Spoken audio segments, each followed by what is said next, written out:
Some people will dismiss me as a conspiracy theorist or a crackpot. Hell, if someone had told me a few months ago that all the executions in the United States are staged, I would have laughed in their face. That is, until I awoke a few nights ago to a frenzied pounding on my door and my entire world got turned upside down. For the last few years, I've had a recurring nightmare at least a few times a week. A nightmare where I kept having to travel down a rickety, dilapidated hallway in different bodies. I would be an old woman, then a little girl, then a middle-aged man, and so on. I kept taking different bodies, first dozens and then hundreds of them. I couldn't ever remember what happened when I got to the end of the hallway and pushed open the black, rotted door that waited there like some giant, grasping hand, ready to pull me into hell. There would be a terrible roar, a cacophony of screaming. The earth would tremble. Then I would find myself back at the front of the house, reborn. The dream would start over again.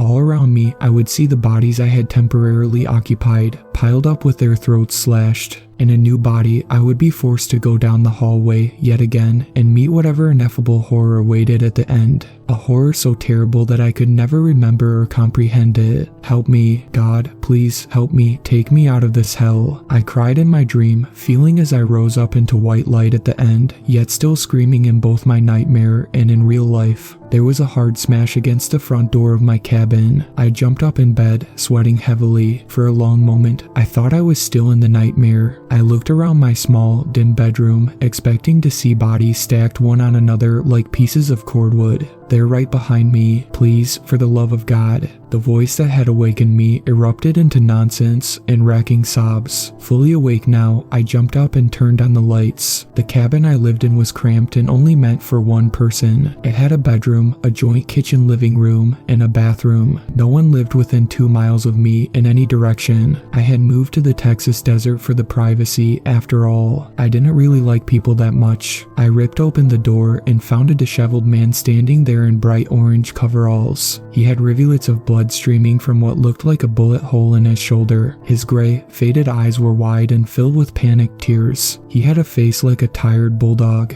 All of the hair on his head had been shaved off, except for his eyebrows and eyelashes. His white scalp gleamed like a freshly polished bowling ball. He stumbled past me, pushing me aside and slamming the door shut. The house shook with the force of it. I realized that he towered over me, and I wasn't exactly short. The man must have been nearly 7 feet tall. "Oh, thank God," he said, still weeping. He fell to his knees, grabbing my shirt in supplication, wringing the cloth between his large, calloused hands. A sense of panic rose through my chest. I wondered if I had inadvertently just let in a lunatic or a killer. I looked at his clothes closer. Stamped on the back in large, black letters, I saw the acronym TDCJ. My heart turned into a block of ice as I recognized a prison uniform. "Hey there, stay back," I said in a trembling voice, backpedaling quickly from the kneeling man. I thought of my shotgun in the other room. Mentally, I kicked myself for not grabbing it. "It's not like that, man. Really?" he said, showing me his empty hands. "I'm supposed to be dead. They officially executed me last night. Look, you can check. Do you have a phone?" I reached for the phone in my pocket, deciding to dial the police. He jumped up and snatched it from my hands as quickly as a frog snatching a fly. I cried out in alarm, turning away to run back to the bedroom and lock myself inside. A large hand came down on my shoulder, squeezing it tightly within its iron grip. "I'm not dangerous, friend," he said. "I was falsely convicted, just like a lot of others. They put me on death row and supposedly executed me last night. Look." He typed something on the phone quickly, pulling up a news article. Against my better judgment, I looked. Texas man executed by lethal injection for 2012 murder of his ex-girlfriend and her mother, it read. I saw the man's tired bulldog face looking back out at me from the phone screen. I froze, feeling very confused. I wondered if the man had somehow gotten a website to write up a fake news article, but why? Was this all some sort of prank? I gingerly took the phone back. The man gave it up without a struggle. I read the article, seeing the man's name, Donald G. I went back to Google and typed in his full name, finding dozens of other articles reporting his death by lethal injection, including some by international media outlets. I scratched my head. I don't get it, I said. What is this? Why are you here? The man looked nervously at the door. We don't have a lot of time, he responded in a raspy, tired voice. The bleeding from his shoulder had slowed to a trickle of dark, clotted blood. Do you have a car? Of course I have a car, I said. Then, please take me out of here and I'll tell you everything on the way. I hesitated for a long moment. Please, sir, I can guarantee you that you'll never hear another tale like it. Alright, but I'm taking my gun and my phone, I said. If you try anything, I'll blow your fucking head off. Understood. The man nodded, resigned, still checking outside the front window, every few moments with a growing sense of panic. Sighing, I extended my hand. And, by the way, my name's Roger. I'm Donnie, he said, giving me an exhausted smile. We got in the car. I put the loaded shotgun between the driver's door and my seat, propping it straight up. Donnie got in the passenger seat, wincing. He grabbed at the bullet hole, breathing hard. His face turned chalk white, and I thought he might vomit for a moment. I have some pills in here, I said, reaching into the center console and handing him some pain relievers and a half bottle of water. I noticed with dismay that he was bleeding on my seat. Those stains would not be coming out anytime soon. I sighed. Thanks, he grunted, taking 4 of them in one go. He chugged the water as I turned on the old Ford sedan, pulling out onto the empty desert road. Donnie continuously checked the rearview mirrors, but the road stayed deserted. I can't tell you all of it, because that would take all night. I guess it all started when I got home late from work and got an unexpected call from my ex-girlfriend. I had dated Olivia for a few years. We had recently broken up, but we stayed on good terms. We still talked regularly and helped each other out. She was an accountant, you see, and I was a carpenter who owned my own business, so she would help me out with taxes or paperwork or whatever, and sometimes I'd go over and help her when she or her mother needed to install some cabinets or bookshelves or anything. She had called me the previous week saying something about seeing a strange craft flying over her house. She said it would stop in midair as if a videotape had been paused. Then, in a blur, it would jump to the next point. It was high in the air, so she said she couldn't see the design of it, but it sparkled with gold and silver hues. I had dismissed it as fanciful, assuring her it was probably just a military helicopter or a weather balloon or something. I was just getting home from work, bone tired, when my phone rang. I looked down, seeing it was Olivia. We had been broken up for a few months by that point, but we still talked at least once every couple weeks. It was strange to be getting a call at 11 p.m., though. She never stayed up this late. Hey, what's up? I said. I heard her heavy breathing on the other end of the line. Donnie, I think someone's peeking in the windows, she said. I saw a face, watching me sleep. It was someone with a gas mask on. Call the police then, I said, my heart speeding up. Why are you calling me? I don't want to make a fool of myself if it's nothing, she said. Can you come over and check around the house for me? I only lived about a 3-minute drive from Olivia and her mother. Sighing, I agreed. I got in the car, speeding over as fast as I could. When I pulled up in front of their quaint, one-story colonial, I saw the front door was wide open and all the lights were on. A sense of dread filled my chest. I had my pistol with me just in case. I turned off the safety and cocked it. I heard chaos inside, something being thrown and glass shattering. A woman's scream shattered the rural Texas night. The crickets all went quiet as I sprinted into the house. Instantly, I could smell the blood. That coppery, metallic smell that awakens something primal in the human heart. I knew it meant trouble. Waves of adrenaline smashed against the shore of my consciousness. Everything felt slowed down and unreal. My feet moved with their own mind. I walked forward, my breath seeming too loud, like a roaring cyclone in my ears. I found Olivia and her mother in the kitchen, their throats cut from ear to ear. The blood-stained butcher knife that had done the deed in so little time lay discarded on the floor like a broken toy. I knelt down over Olivia, seeing her sightless eyes staring blankly up at the ceiling. I tried doing what little CPR I knew how while I called the police, but all I ended up doing was getting her blood all over me. When the police came in with guns drawn and arrested me for murder, I tried protesting, saying that my cell phone's GPS would show I wasn't at the house and that I was the one who had called 911 in the first place. But none of that got entered into trial, and before I knew it, I was on death row and awaiting my final day. I talked to a lot of of other people in prison. Lots of people claimed to be innocent, but something bothered me. It was the call I had gotten from Olivia the week before. Headlights flashed far behind us. I noticed a black car speeding up. I heard the revving of its powerful engine. "I think we've got company," I said, thinking first that it was the police. I was absolutely enthralled by Donnie's story, and while I still had my doubts about the veracity of it, the fact that the news media was apparently lying about his execution added some weight to his account. The car behind us accelerated fast and swerved into the wrong lane. It pulled up beside me, and that was when the sinking feeling started in my stomach. This wasn't the police. The dark, tinted window rolled slowly down. I tried speeding up and braking, but whatever I did, it kept pace directly next to me. "Oh shit, it's them," Donnie said. A moment later, the back window shattered. Glass exploded all over the back seat. I swerved, horrified. Looking over, I saw the end of a rifle sticking out the open window of the black sedan. I gave the shotgun to Donnie, while I tried to keep swerving and speeding ahead of the madmen next to me. "Shoot them," I screamed. "It's loaded." He didn't hesitate. He rolled down his window and stuck his massive body out of the car. I heard the blasts of the Bentley Nova echoing off the roof as if a cannon had gone off. A burst of fire erupted from the rifle sticking out of the faceless black car, keeping pace with us. I saw their window explode inwards at the same time that my car swerved crazily to the left as the front driver's side tire blew apart. The wheel spun under my hands. I felt the car start to spin, drifting over into the other lane. With a tortured shriek of rending metal, the front of my car smashed into the black sedan, sending it careening off the side of the road into a pile of boulders, each of them 2 or 3 tall. I saw Donnie fly out of the window as the car spun, then I smashed my head on the steering wheel and felt the world going black. From far away, I heard a car's engine giving tortured grinding sounds and loud ticking noises like some large mechanical heart with a fatal arrhythmia. I smelled transmission fluid and coolant, but I was too stunned to really comprehend what was happening. I inhaled deeply and my vision came back slightly. Blood streamed from my nose and a gash across my forehead. I felt like I was looking through a tunnel, the bright colors of reality blurring around the edges. I don't know how long I sat there, hyperventilating and bleeding all over the steering wheel. Finally, I ripped off my seatbelt, stumbling out into the dark night. On the side of the road, I saw Donnie's mangled body. He was still breathing, choking on his own blood. It bubbled and frothed from his blue lips as he twitched and blinked rapidly, his hands clenching and unclenching, the knuckles white.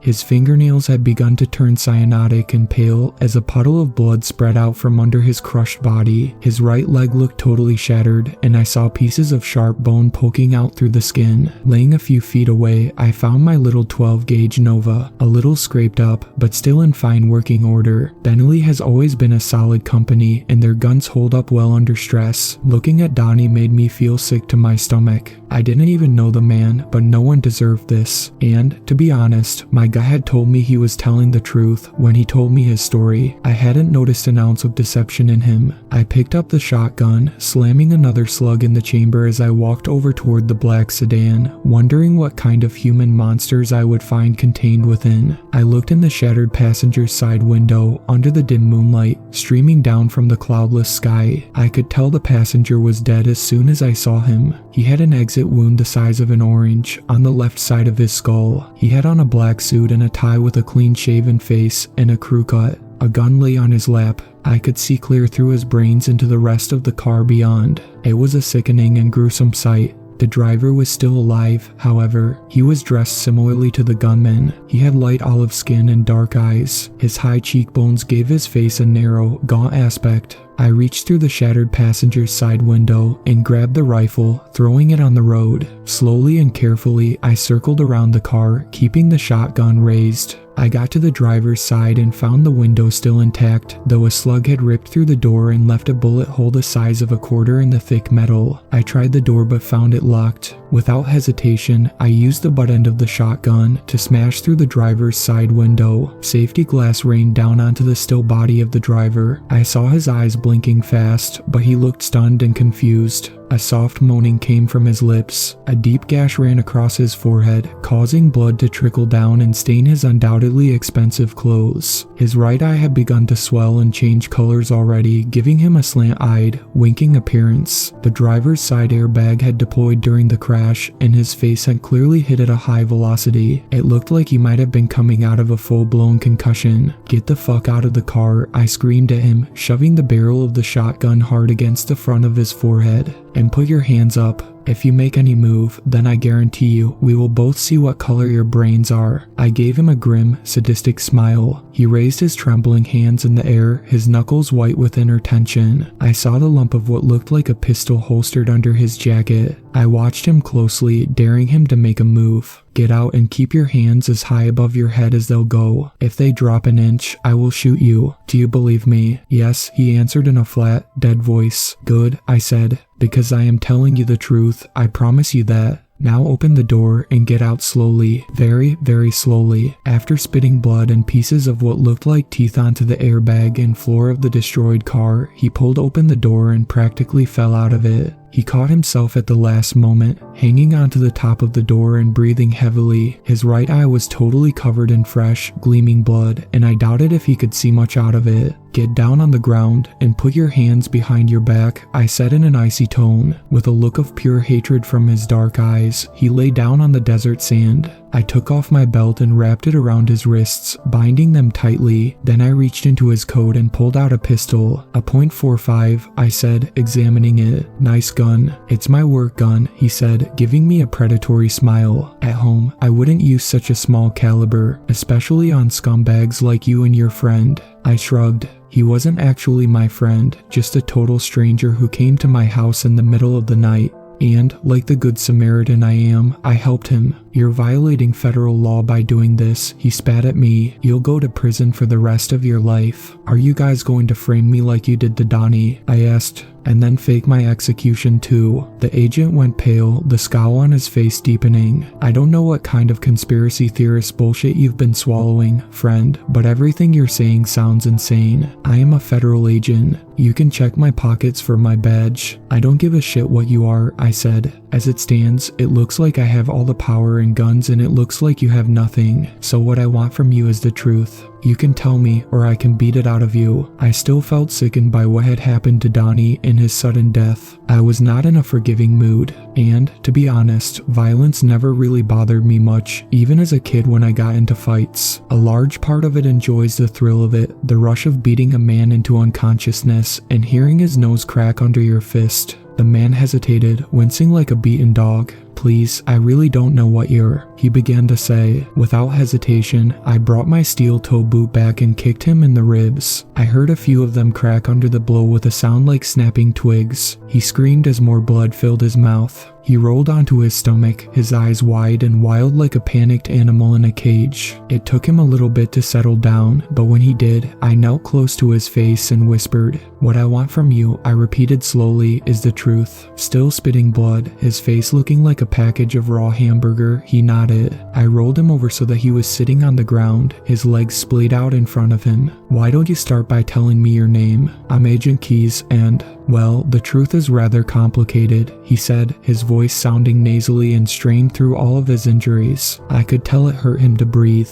but I guess it boils down to this. Donnie's girl and her mother saw something that they weren't supposed to. Our surveillance picked up the craft and cameras from the streets and showed that those two were outside when it went overhead. Then we started listening to their calls, heard her telling Donnie about it, and our director insisted that we had to tie up the loose ends. "Why does it matter so much that she saw the craft?" I asked. "She not only saw the craft," he said, "she took a video of it on her phone. She didn't tell Donnie about that, but we were able to see it. You see, the craft isn't just some top secret government plane or anything. It is a legitimate extraterrestrial craft, one being flown by the species that created humanity originally through genetic engineering. We usually call them the primes, after the notion of a prime mover." I laughed at that. "That's the craziest goddamn shit I've ever heard," I said. "Well, it gets a lot crazier, because your friend there is right. The United States doesn't actually execute anyone. It's all fake. It's easy with lethal injection because the medical staff can just put opiates or sedatives in the line. Then, when the person is unconscious, we have a doctor go in, pretend to check his vitals, and certify the person dead. Hell, back when my dad worked for the agency, they had to fake electric chair executions with smoke and pyrotechnics. They drugged the person beforehand so that they would pass out and lose consciousness during the staged execution. To get them to shake and stutter, the medical staff would use a low, non-lethal dose of electricity. I stared at him, waiting for the punchline. Why? I asked. Who would go through all that trouble? He shrugged. Well, that brings us to the interesting part. Agent Keys said, his one good eye sparkling with something strange and repulsive under the surface. The other had swelled into a slit of purple bruises, and I doubted whether he could see anything out of that eye. He still winced every time he breathed in too hard, probably from his cracked ribs. The primes demand sacrifices from every major government in the world. He continued, we don't know exactly what they're doing with these subjects, though I doubt if it's anything good. Perhaps they are using them as guinea pigs for genetic engineering experiments. Maybe the primes just cut their throats and eat their flesh raw. Personally, I heard a strange buzzing from the sky, like the sound a high voltage power line might make. Off in the distance, I saw something flashing across the sky, hues of silver and gold gleaming off the side of the sleek alien ship. It had no wings that I could see. It formed a shape like a spear, thin strands of gold and silver weaved together, forming a graceful, interweaving outer shell. A cold blue light radiated from the craft as it gave off its strange buzzing noise. A strange smell filled the desert, almost like ozone, mixed with some kind of sweet, chemical odor. It moved in a strange, alien way, jumping forwards in a blur and then stopping suddenly in midair, floating there like a hummingbird. Agent Key's words rang in my ears. A sense of panic filled my heart. Without hesitation, I ran towards my car. I knew I had no time to flee. I got down on my stomach, crawling underneath it, the warm pavement scraping my clothes and skin as I frantically pushed myself forward. Then I peered out, watching and waiting. About half a minute later, the buzzing became overwhelming as the ship stopped directly overhead. That horrendous sound seemed to vibrate my bones. I could feel my skull shaking. A few seconds later, a shape materialized in front of Agent Keys' destroyed car. It had tentacles where its eyes should have been. They writhed like dozens of snakes, their thin, bone-white tendrils slithering in slow, disparate waves. Its body had a sleek, bloody look.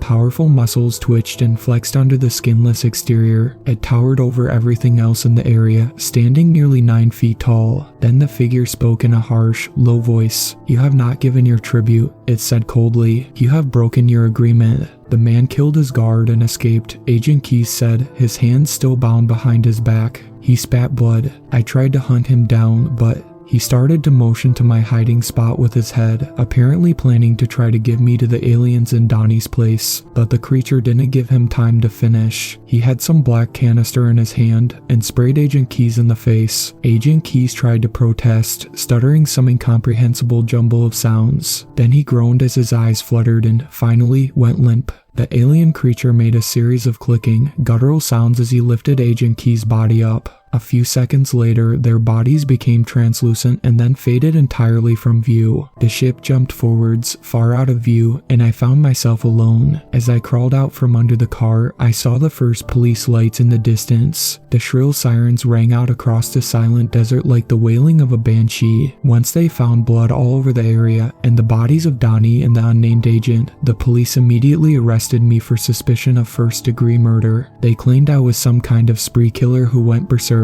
I told them to check Donnie's identity and they'd see my entire story was true, that the executions were staged, but they refused. In the trial, they claimed he was a John Doe, likely some unidentified hitchhiker or homeless person. Now I'm on death row. I had my lawyer post online this to warn other people. I want someone to hear my story, because I know that, after they fake my death, I will disappear, and then a much more horrifying death will come. I will see our creators, the primes, and maybe they will use me as a subject for some nightmarish experiment. The executions in the USA are staged, but I think by the time the primes finish with me, I will wish they were real. Thank you to my superfans, Sweet Black Swan, Tacy, and Brooklyn. I really appreciate you guys supporting my channel, and I look forward to making more content for everyone.